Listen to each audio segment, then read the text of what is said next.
नमस्कार, मैं हूं सचिन श्रीवास्तव और आप मेरे साथ देखेंगे आजमगढ़ और पूर्वांचल से जुड़ी खास खबरें। अगर हमारी खबरें अच्छी लगें तो हमारे फेसबुक पेज एबीसी चैनल को फॉलो करें और यूट्यूब चैनल को सब्सक्राइब करें। खबर के प्रायोजक हैं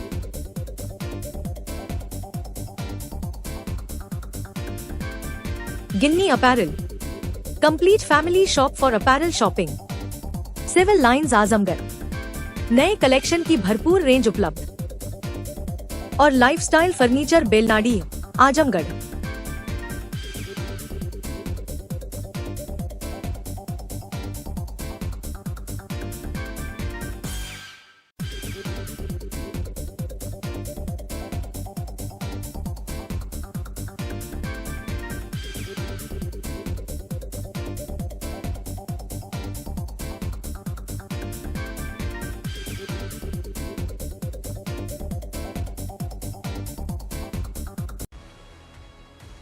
आजमगढ़ जिले के मोहम्मदपुर फरिया मार्ग पर अमोड़ा टोल नाके द्वारा लगाए गए कथित अवैध बैरियर से क्षेत्र की जनता लंबे समय से परेशान थी। इस बैरियर के कारण स्थानीय लोगों, स्कूली वाहनों, किसानों, व्यापारियों तथा मालवाहक ट्रकों को आवागमन में भारी दिक्कतों का सामना करना पड़ रहा था।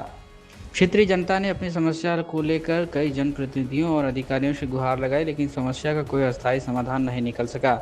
इसी बीच उत्तर प्रदेश सरकार के कैबिनेट मंत्री एवं भारतीय जनता पार्टी के वरिष्ठ नेता दारा सिंह चौहान ने के आजमगढ़ भ्रमण कार्यक्रम के दौरान क्षेत्रवासियों ने उन्हें इस गंभीर समस्या से अवगत कराया। जनता की परेशानी को गंभीरता से लेते हुए दारा सिंह चौहान ने तत्काल मामले का संज्ञान लिया और जिलाधिकारी आजमगढ़, मंडलायुक्त सहित संबंधित उच्च अधिकारियों से वार्ता की। इतना ही नहीं, उन्होंने प्रदेश सरकार के उच्च स्तर तक इस मुद्दे को पहुंचाते हुए मुख्यमंत्री कार्यालय को भी क्षेत्र की जनता की समस्याओं से अवगत कराया। कैबिनेट मंत्री दारा सिंह चौहान के प्रभावी हस्तक्षेप और लगातार प्रयासों का परिणाम रहा कि प्रशासन हरकत में आया और मोहम्मदपुर फरिया मार्ग पर लगाए गए अवैध बैरियर को हटाने की कार्रवाई की गई। स्थानीय लोगों का कहना है कि बाबा का बुलडोजर अवैध बैरियर पर गर्जा और वर्षों से चली आ रही समस्या का समाधान हुआ। बैरियर हटने के बाद पूरे क्षेत्र में खुशी की लहर दौड़ गई है। ग्रामीणों, व्यापारियों, वाहन चालकों तथा अभिभावकों ने राहत की सांस ली है। अब स्कूली बसों, एम्बुलेंसों, किसानों को वाहनों और मालवाहक ट्रकों का आवागमन पहले की अपेक्षा अधिक सुगम हो जाएगा। क्षेत्रीय जनता ने इस जनहितकारी पहल के लिए कैबिनेट मंत्री दारा सिंह चौहान का आभार व्यक्त करते हुए कहा कि उन्होंने जनता की आवाज़ को शासन और प्रशासन तक पहुंचाकर एक बड़ी समस्या का समाधान कराया है। लोगों का मानना है कि दारा सिंह चौहान का आजमगढ़ से विशेष लगाव है और वे हमेशा जनपद के विकास तथा जनता की समस्याओं के समाधान के लिए सक्रिय रहते हैं। राजनीतिक और सामाजिक क्षेत्र के लोगों का कहना है कि जनहित के मुद्दों पर दारा सिंह चौहान की सक्रियता और तत्परता उन्हें जनता के बीच एक लोकप्रिय नेता के रूप में स्थापित करती है। मोहम्मदपुर फरिया मार्ग से एक अवैध बैरियर हटाने जाने को क्षेत्र की जनता उनकी एक महत्वपूर्ण उपलब्धि के रूप में देख रही है। खबर आजमगढ़ से, जहां जिलाधिकारी रविंद्र कुमार की अध्यक्षता में गुरुवार को कलेक्ट्रेट सभागार में जन सुनवाई पोर्टल IGRS पर प्राप्त विभिन्न विभागों से संबंधित शिकायतों के निस्तारण की मासिक समीक्षा बैठक आयोजित की गई। बैठक में शिकायतों के निस्तारण में लापरवाही बरतने वाले अधिकारियों पर जिलाधिकारी ने कड़ी नाराजगी जताते हुए समयबद्ध एवं गुणवत्तापूर्ण निस्तारण सुनिश्चित करने के निर्देश दिए। समीक्षा के दौरान विभिन्न विभागों द्वारा स्पेशल क्लोजर की संख्या अधिक पाए जाने पर जिलाधिकारी ने नाराजगी व्यक्त की। उन्होंने चेतावनी दी कि यदि समीक्षा में किसी अधिकारी द्वारा गलत रिपोर्ट लगाकर स्पेशल क्लोजर किया गया पाया तो उसके विरुद्ध कठोर कार्रवाई की जाएगी। बैठक में अधिशासी अभियंता विद्युत पंचम के बिना सूचना अनुपस्थित रहने पर जिलाधिकारी ने नोटिस जारी करने के निर्देश दिए। वहीं IGRS पोर्टल पर शिकायतें डिफाल्टर होने पर लालगंज पूर्ति निरीक्षक, बंदोबस्त अधिकारी, चकबंदी, बेसिक शिक्षा विभाग तथा पिछड़ा वर्ग कल्याण अधिकारी, जिला समाज कल्याण अधिकारी पर कड़ी नाराजगी व्यक्त करते हुए लंबित मामलों का तत्काल निस्तारण करने को कहा।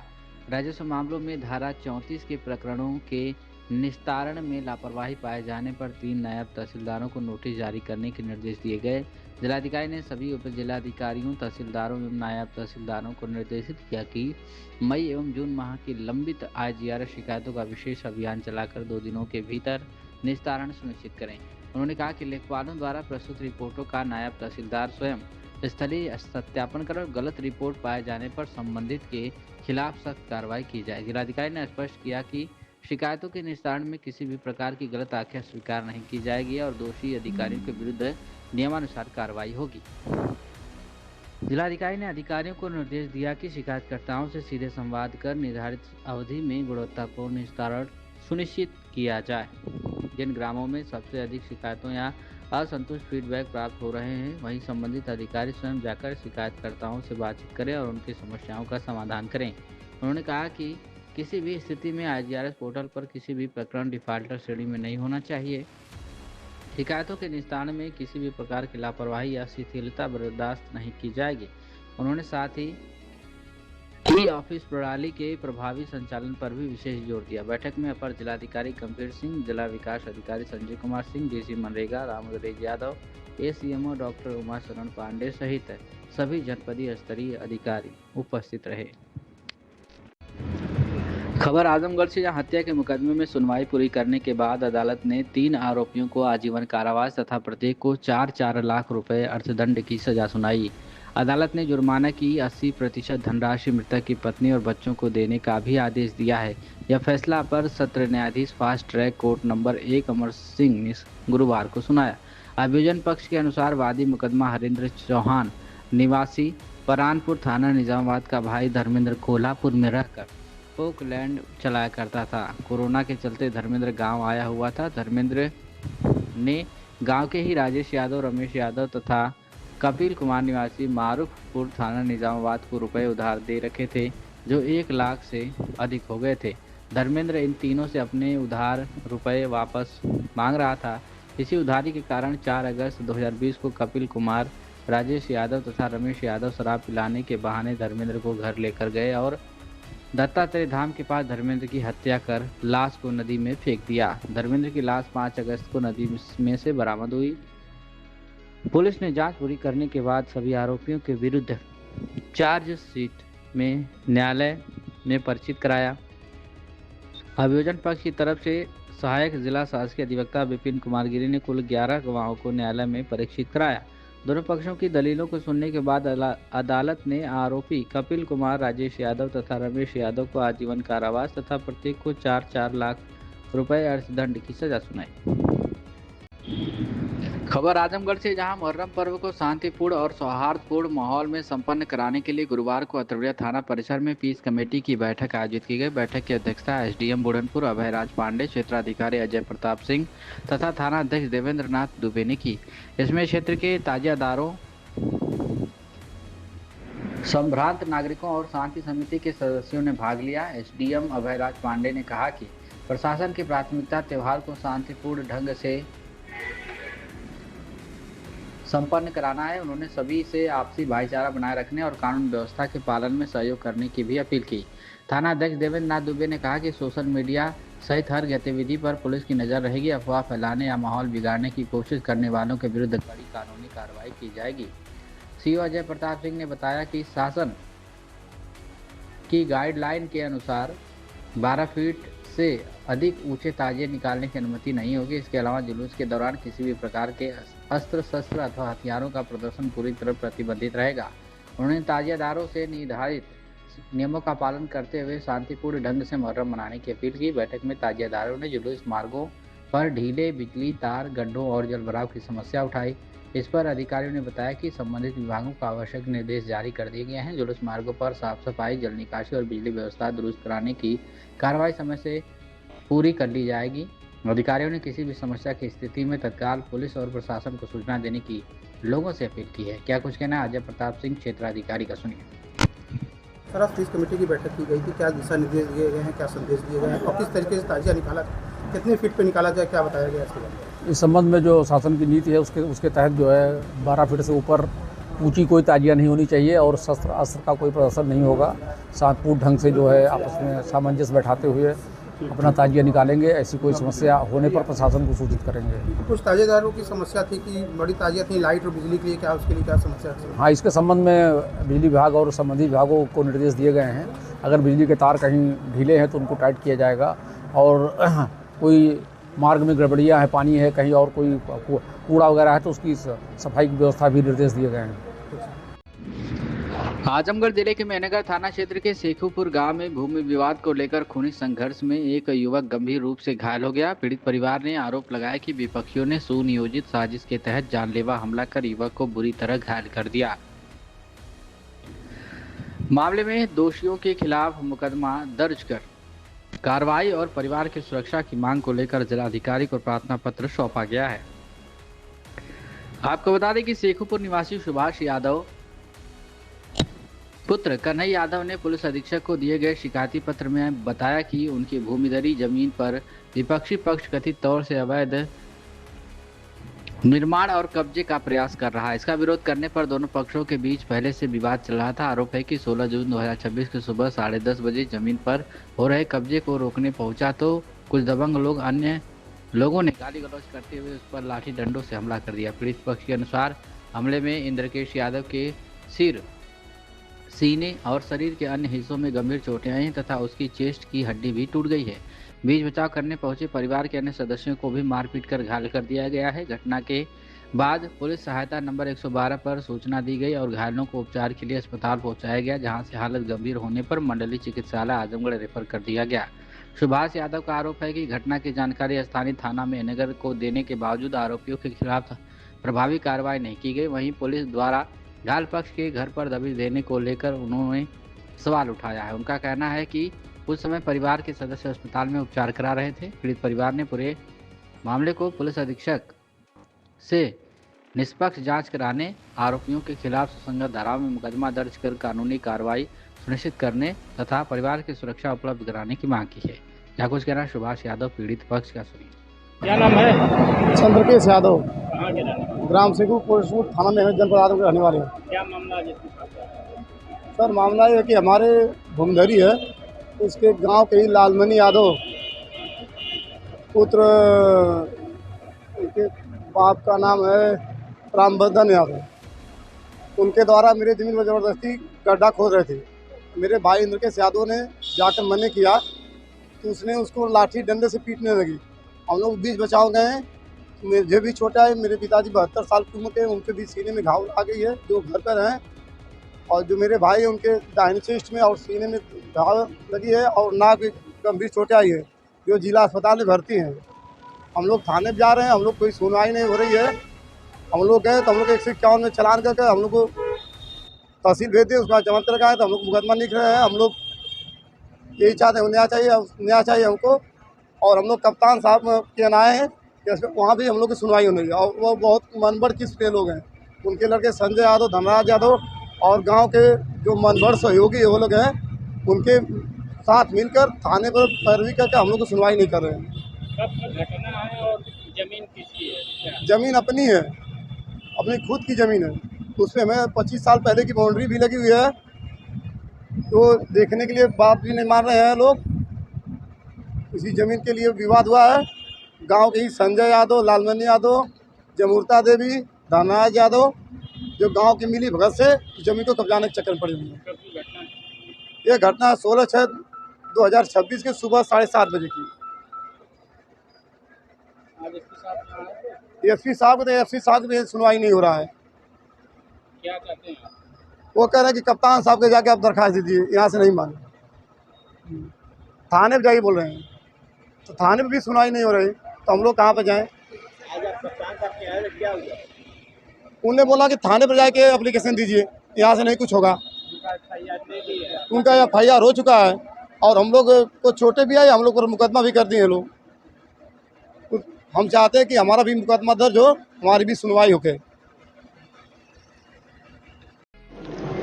खबर आजमगढ़ से। यहाँ सोहेलदेव भारतीय समाज पार्टी के राष्ट्रीय अध्यक्ष एवं पंचायती राज मंत्री ओम प्रकाश राजभर ने गुरुवार को अतरौलिया स्थित निरीक्षण भवन में आयोजित जन सुनवाई कार्यक्रम के दौरान समाजवादी पार्टी और उसके राष्ट्रीय अध्यक्ष अखिलेश यादव पर जमकर निशाना साधा। पत्रकारों से बातचीत में उन्होंने दावा किया कि टीएमसी और शिवसेना की तरह समाजवादी पार्टी में भी बड़ी टूट तय है और आने वाले दिनों में कई सांसद भाजपा के साथ खड़े दिखाई देंगे। राजभर ने कहा कि केंद्रीय गृह मंत्री अमित शाह को रामगोपाल यादव द्वारा चिट्ठी लिखी गई।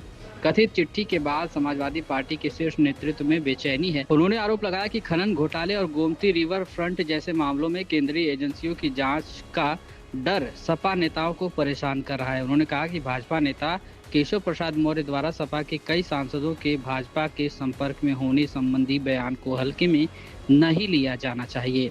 लखनऊ में समाजवादी पार्टी द्वारा आयोजित ब्राह्मण सम्मेलन पर कटाक्ष करते हुए राजभर ने कहा कि देश में सबसे अधिक विद्वान ब्राह्मण समाज से हैं। अब अहिर ब्राह्मण को समझाएगा क्या। उन्होंने आरोप लगाया कि सपा में विभिन्न वर्गों के नेताओं और कार्यकर्ताओं का सम्मान नहीं किया जाता और उन्हें अपमानित किया जाता है। राम मंदिर निर्माण में चंदे के कथित घोटाले को लेकर सपा के आरोपों पर पलटवार करते हुए राजभर ने कहा कि जांच में जिन लोगों के नाम सामने आ रहे हैं उनमें समाजवादी पार्टी से जुड़े लोगों की भूमिका चर्चा में है। उन्होंने सवाल उठाया कि आखिर हर विवाद में सपा से जुड़े नाम क्यों सामने आते हैं। प्रदेश में कानून व्यवस्था को लेकर विपक्ष के आरोपों पर प्रतिक्रिया देते हुए राजभर ने कहा कि समाजवादी पार्टी अपराधियों को संरक्षण देने की राजनीति करती है। उन्होंने मऊ, बाराबंकी और प्रयागराज की घटनाओं का हवाला देते हुए कहा कि अपराध और राजनीति का गठजोड़ सपा शासन की पहचान रहा है।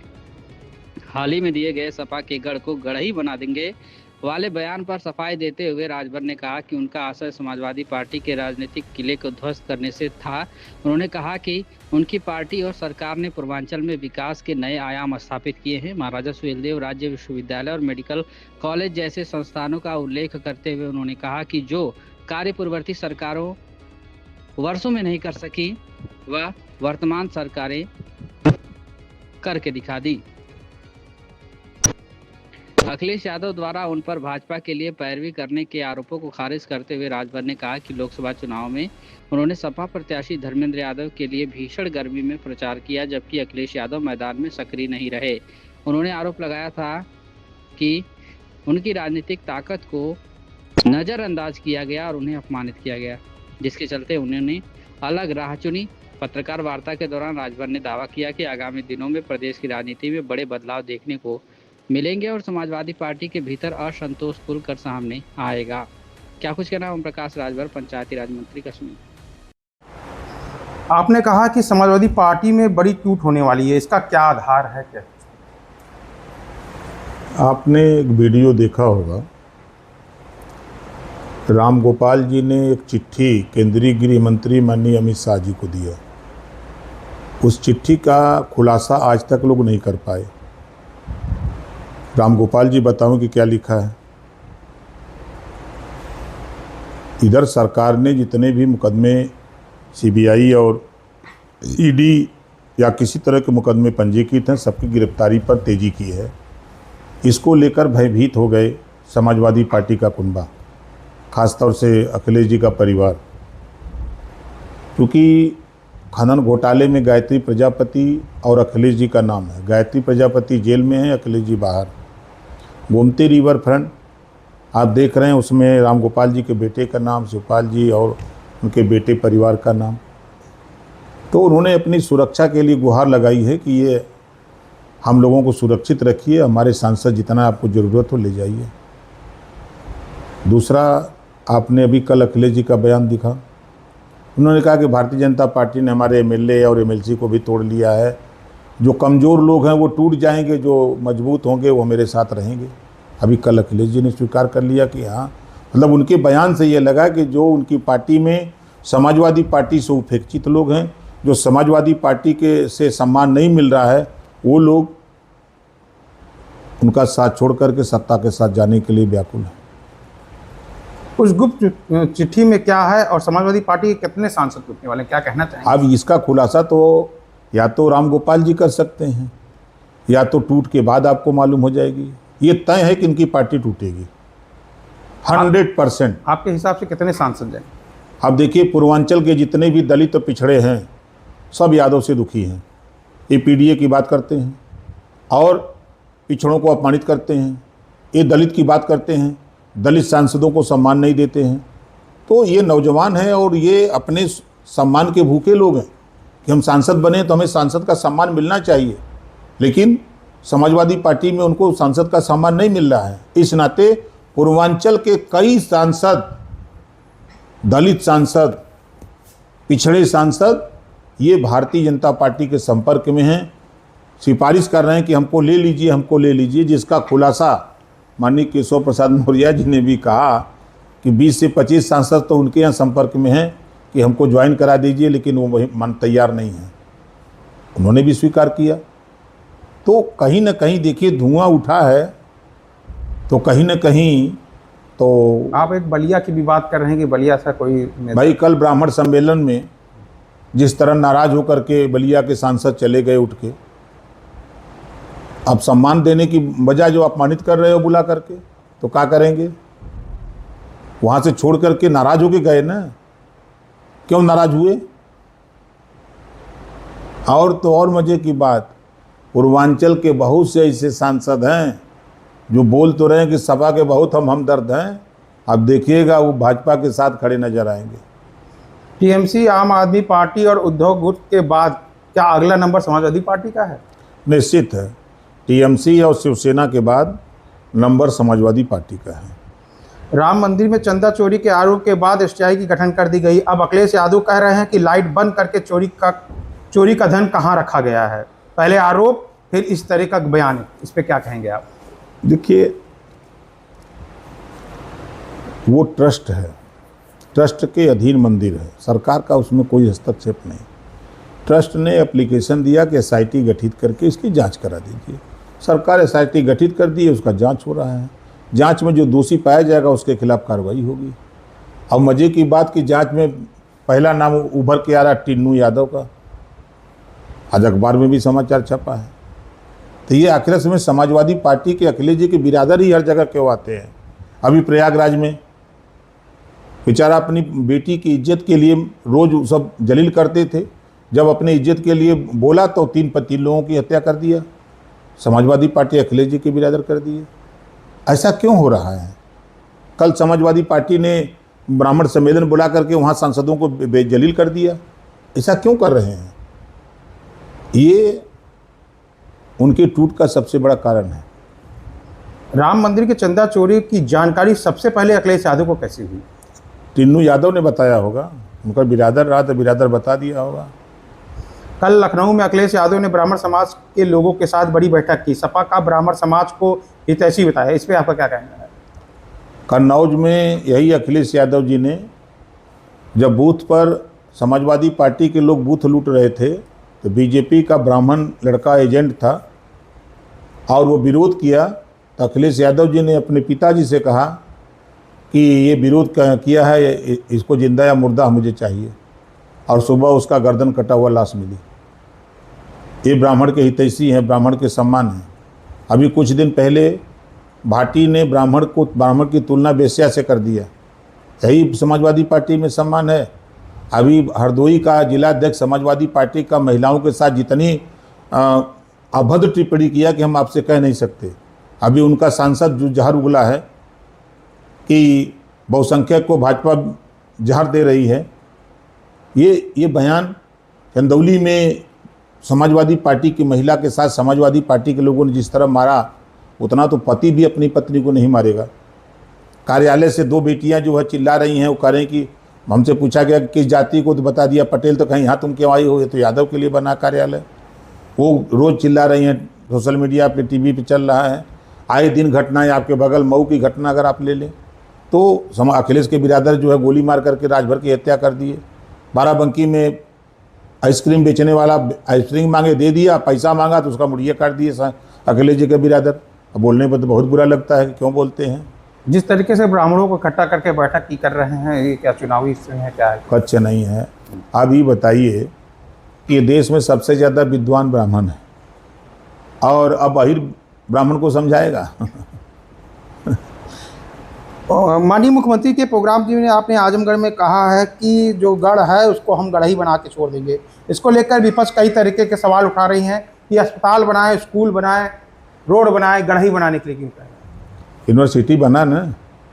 जो काम समाजवादी पार्टी के मुखिया अखिलेश यादव जी नहीं कर पाए 5 साल, मुलायम सिंह जी नहीं कर पाए, और उस गढ़ में हम लोगों ने यूनिवर्सिटी खोल करके बता दिया कि देखो तुम्हारे गढ़ में हम एक यूनिवर्सिटी महाराजा सुहेलदेव विश्वविद्यालय खोल करके दिया। तुम नफरत, तुम गुंडागर्दी, तुम लड़ाई झगड़ा कर सिखाते हो, और हम लोगों को शिक्षा देने का काम करते हैं।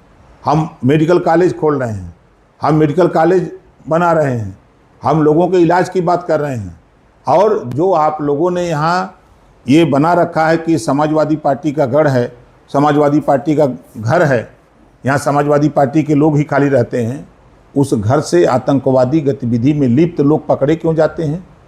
और संरक्षण देते हो आप लोग समाजवादी पार्टी के लोग? ये नेता संरक्षण देते हैं तब नहीं यहाँ रहते हैं। जब आपके गढ़ में, आपके घर में पकड़ा जाए कोई, तो ये मान लिया जाएगा कि आप उसको संरक्षण देते हो। अखिलेश यादव ने आप आरोप लगाया है कि आप केवल राजनीतिक फायदे और सीट के सौदे के लिए बीजेपी के पक्ष में बयानबाजी करते हैं। एक समय था जब आप खुद अखिलेश यादव के साथ मन साझा करते थे और बीजेपी सरकार पर सवाल उठाते थे तब न, अब आज तो है नहीं न। जब आपने ओम प्रकाश राजभर की ताकत, ओम प्रकाश राजभर की नहीं समझा, आपने ओम प्रकाश राजभर को अपमानित किया, जिल्लत की ज़िंदगी झिलवाया।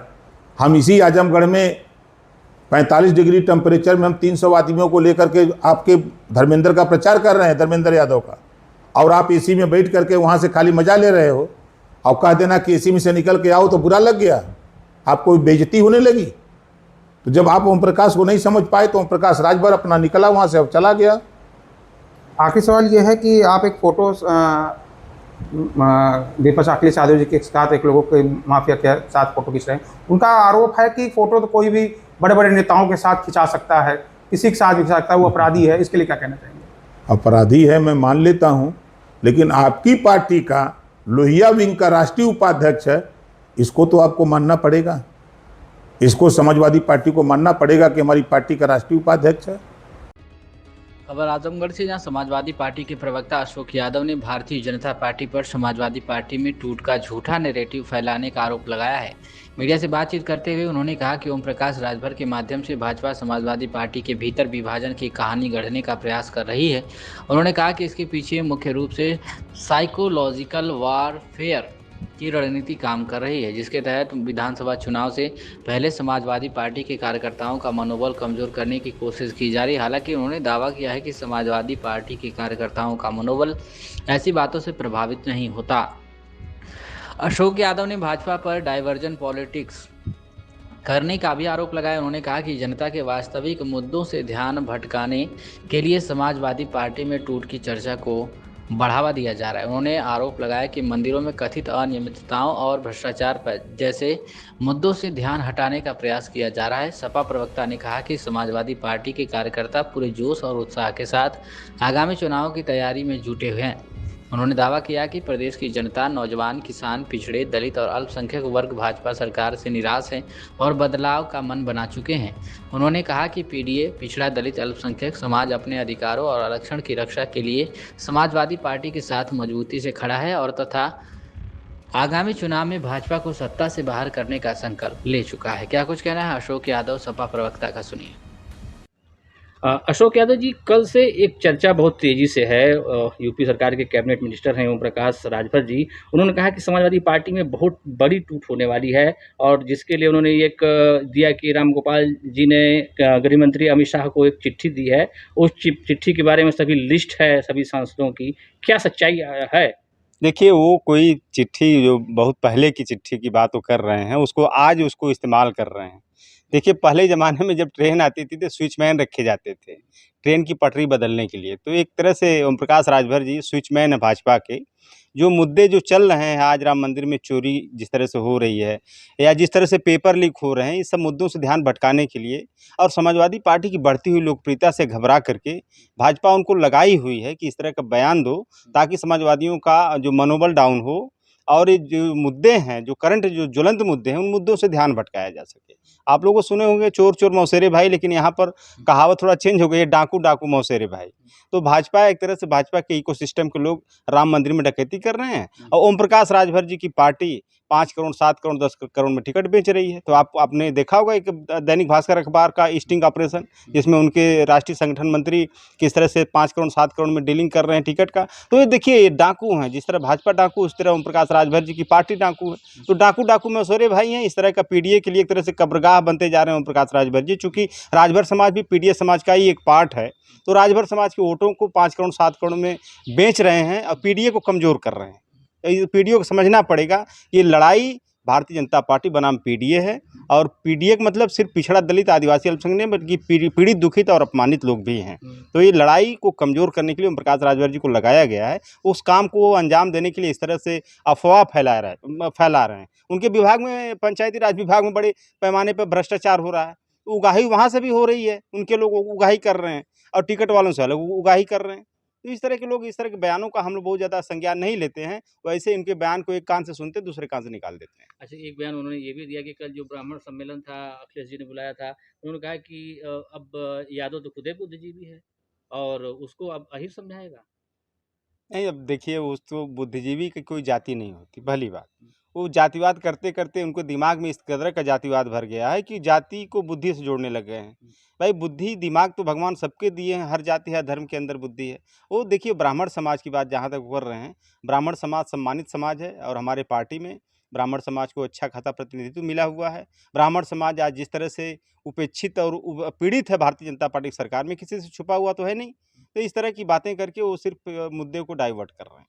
अच्छा, जो ओम प्रकाश जी ये बड़ी टूट का दावा कर रहे हैं, कहीं न कहीं वो टीएमसी और फिर उद्धव गुट से जो निकलते हुए टूट की रेखा थी, वही एक उसके लिए कहीं कोई इसमें संभावना नहीं है? वो तो कह रहे हैं कि 100% टूटता है। नहीं, देखिए, ये कोई संभावना बिल्कुल दूर दूर तक कोई संभावना नहीं है। और जिस तरह का आपने चूंकि टीएमसी का नाम लिया, शिवसेना का नाम लिया, तो इस तरह से भारतीय जनता पार्टी जनता को चिढ़ा रही है। जनता को ये कह रही है कि आप चाहे जिसको मन हो उसको वोट दे दीजिए, सांसद विधायक तो हमारे लिए ही काम करेंगे। तो ये कहीं न कहीं जनता को सोचना पड़ेगा और निर्णायक जनादेश देते हुए जनता को 2027 में भारतीय जनता पार्टी को सत्ता से दूर फेंकना होगा। अगर उसको अपने बच्चों का भविष्य बचाना है, पेपर लीक से बचाना है, अग्निवीर से बचाना है, भगवान राम के खजाने को बचाना है, तो भाजपा को उखाड़ के फेंकना होगा। जनता को ये चीज़ का संकल्प लेना होगा, तभी उसको ये सारी दुश्वारियों से मुक्ति मिलेगी। कहीं न कहीं राजभर जी के बयान के ऊपर उनको एक बल मिला कि डिप्टी सीएम केशव मौर्य ने अभी कहा कि 25 से 26 सांसद समाजवादी पार्टी के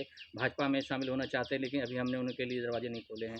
देखिए, डिप्टी सीएम अगर ये बात कर रहे हैं, जो अपनी खुद सिराथू विधानसभा नहीं बचा पाए, वो दूसरे विधायकों को, सांसदों को खरीदने की बात कर रहे हैं या उनको पाला बदलवाने की बात कर रहे हैं। वो पहले तो अपना देखें कि अपने चुनाव कैसे जीतेंगे, विधानसभा के चुनाव जीतेंगे कैसे, या फिर उनको बैसाखी के सहारे एमएलसी बन के आना पड़ेगा मंत्रालय, मतलब जो सदन में। तो ये सारी चीज़ें वो अपना देखें। कहीं न कहीं तो सांसदों में असंतोष है। मुरादाबाद में पीडीए सम्मेलन हुआ, सांसद को ही नहीं बुलाया गया। रुचि वीरा नाराज थी कि हम अखिलेश जी की शिकायत करेंगे।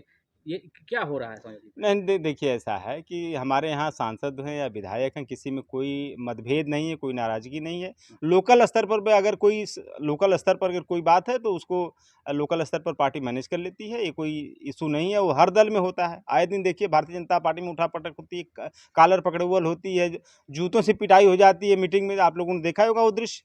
तो ये सब चीज़ें भाजपा में होती रहती हैं। ये हर दल में थोड़ा बहुत कुछ सांगठनिक स्तर पर रहता है, लेकिन हमारे यहाँ उस तरह की कोई बात नहीं है जिस तरह की बात एक भ्रामक मैटर जो फैलाया जा रहा है, भ्रामक बात फैलाई जा रही है, ऐसा कुछ नहीं। ठीक, ओके, थैंक यू।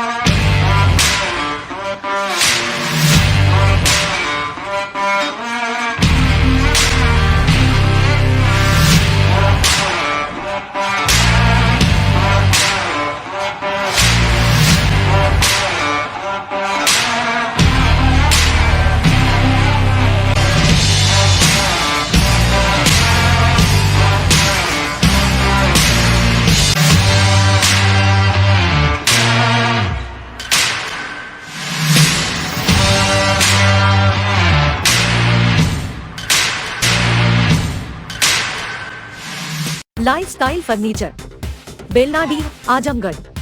सभी प्रकार के फर्नीचर एवं इलेक्ट्रॉनिक सामानों की भरपूर रेंज उपलब्ध। हमारे यहाँ EMI की सुविधा 0% ब्याज पर उपलब्ध। इलेक्ट्रॉनिक सामानों में LED TV, refrigerator, washing machine, air conditioner, air cooler, deep freezer, water cooler, mixer juicer, iron, fan, induction, battery, inverter, electric geyser, gas geyser, आटा चक्की इत्यादि। फर्नीचर के सामानों में बेड, गद्दा, सिंगारदान, अलमीरा, sofa, table, chair, rack, stool, संदीली, सीढ़ी, डाइनिंग टेबल, झूला आदि। शादी विवाह की हो तैयारी या ऑफिस और घर के लिए सामानों की करनी हो खरीदारी, पहुँचिए लाइफस्टाइल फर्नीचर, बेलनाडीह, आजमगढ़।